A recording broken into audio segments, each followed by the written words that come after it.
దేవుడికి కోపం వస్తుంది, అపవిత్రం. ఇవి మనం రోజు వినే మాటలు. కానీ దీని వెనక ఎలాంటి నిజమైన సైన్స్ దాగుందో మీకు తెలుసా?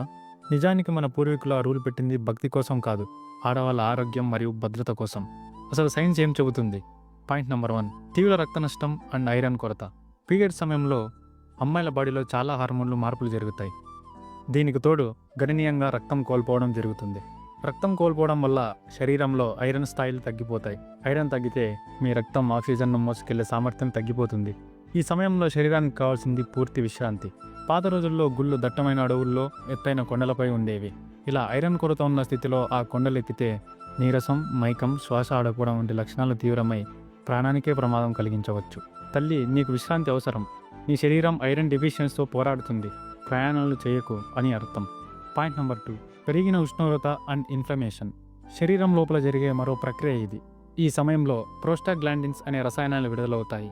ఈ రసాయనాల ప్రభావం వల్లనే కడుపు నొప్పి, తలనొప్పి వస్తాయి. కొందరిలో శరీర ఉష్ణోగ్రత కూడా కొద్దిగా పెరుగుతుంది.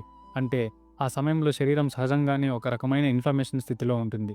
ఈ స్థితిలో శారీరక శ్రమ చేస్తే నొప్పి, అసౌకర్యం మరియు మానసిక ఒత్తిడి మరింత పెరుగుతాయి. మీకు శారీరక, మానసిక విశ్రాంతి కావాలి. గుడికి వెళ్ళడం వల్ల ఆ ఇన్ఫ్లమేషన్ పెరుగుతుంది. ఇది ప్రకృతి ఇచ్చిన రెస్ట్ కమాండ్. పాయింట్ నెంబర్ 3, పాత రోజుల్లో పరిశుభ్రత అండ్ ఇన్ఫెక్షన్. అప్పట్లో ఇప్పుడున్నట్లు అత్యాధునిక శానిటరీ ప్యాడ్స్ లేవు. వస్త్రాలను ఉపయోగించేవారు. సుదూర ప్రయాణాలు చేయడం, ఎక్కువ మంది జనంలో ఉండటం వల్ల వస్త్రాలు తడిసిపోయి గంటల తరబడి మార్చుకోలేకపోతే బ్యాక్టీరియా పెరిగి యూరినరీ ట్రాక్ట్ ఇన్ఫెక్షన్ లేదా ఇతర జననేంద్రియ ఇన్ఫెక్షన్లు వచ్చే ప్రమాదం చాలా ఎక్కువగా ఉండేది. మీకు ఇన్ఫెక్షన్ రాకుండా ఉండడానికి, పరిశుభ్రత పాటించడానికి ఇంట్లోనే ఉండండి. ఇది స్వీయ పరిరక్షణ మరియు సామాజిక శుభ్రత కోసం పెట్టిన నియమం. పీరియడ్స్ అనేది ఒక మైల కాదు, అది ఒక శక్తివంతమైన జీవ సంబంధ ప్రక్రియ.